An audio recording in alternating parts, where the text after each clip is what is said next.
คนหลายตึกนี่ก็มาลีโก้เลาะมอคนหลายตึก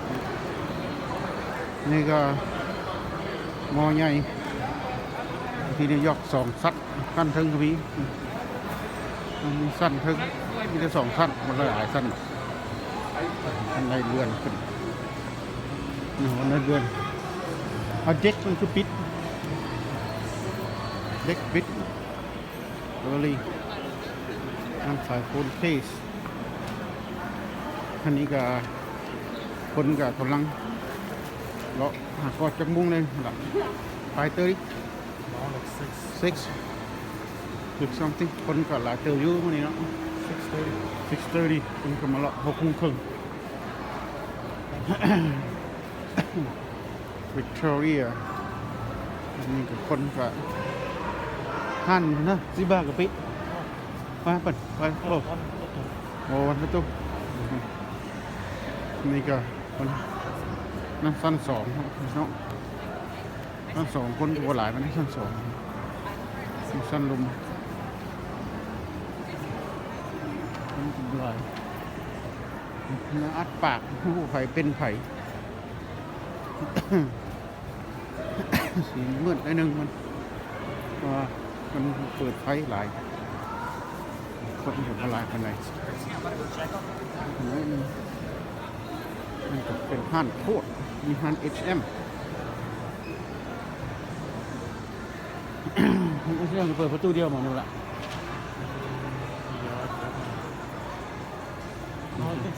ประตู HM ศพไม่มีเข้าเหนือโอเคคนเกี่ยวตลาดมอเข้าเนื้อเขามันออกทางกันกับมันยางเอ็กซ์แมนเสือ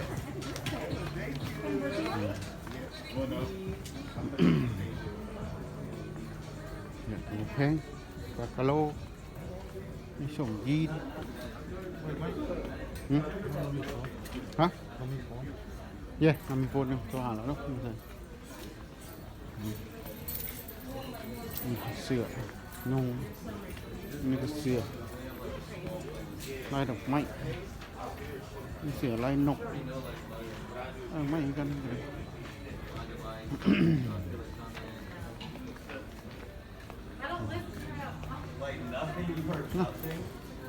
ดอนส่งไปถึงจัด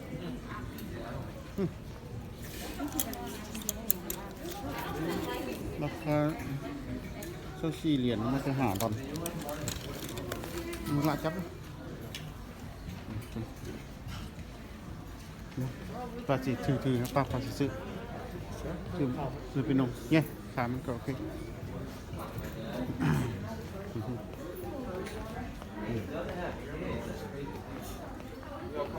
ถึงมาหรอกซื้อเครื่องเพราะมันบังเกิด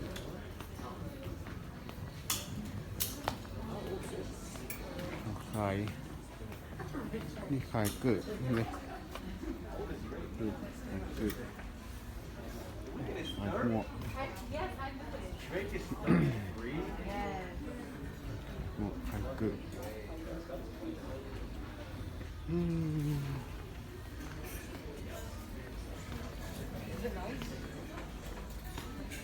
ฟิตติ้งรูมเขาบอกเปิดส่งมันปิดมี3 ดอลเสือมามีพี่มั้ยเสื้อ3 ดอล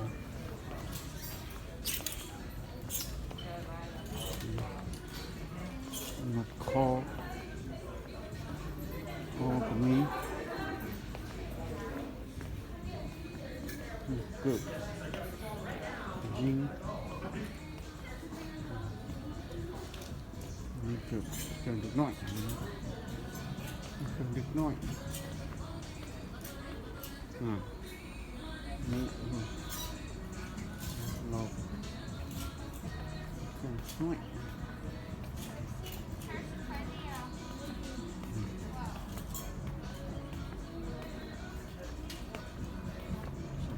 อยนี่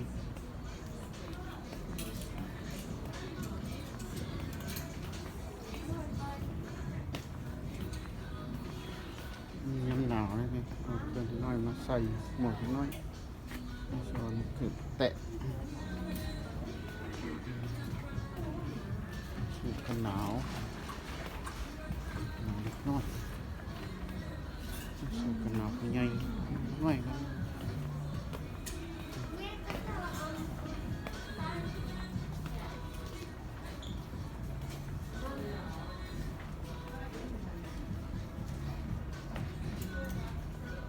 สลิปนี่เสือกลูกผีนะครับเสือกลูกผีตัวนี้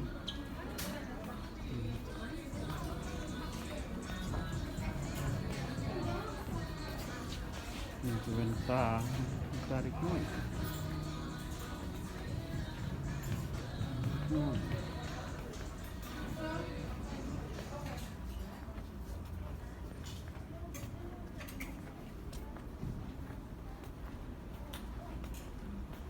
มาตลาดทำพี่น้องมีเสือแมงกำเบื้อนี่เสือแมงกำเบื้อ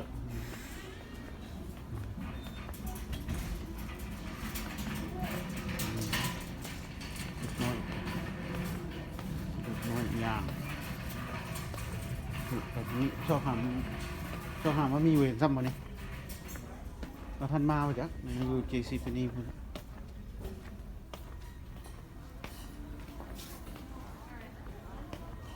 อะไรจะเกิดมีบุกเบ้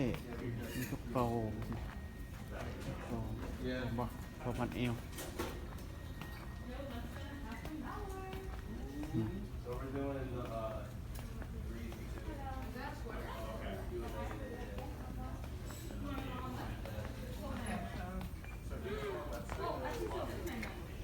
คุณหมอมีเกือบอีย่อง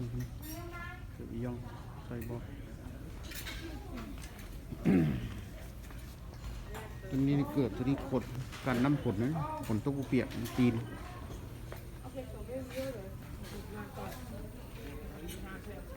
เปียกขาวธรรมดา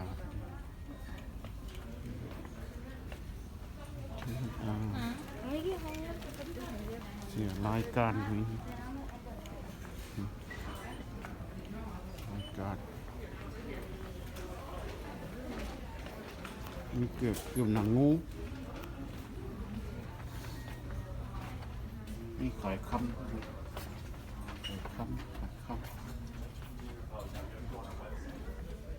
เป่า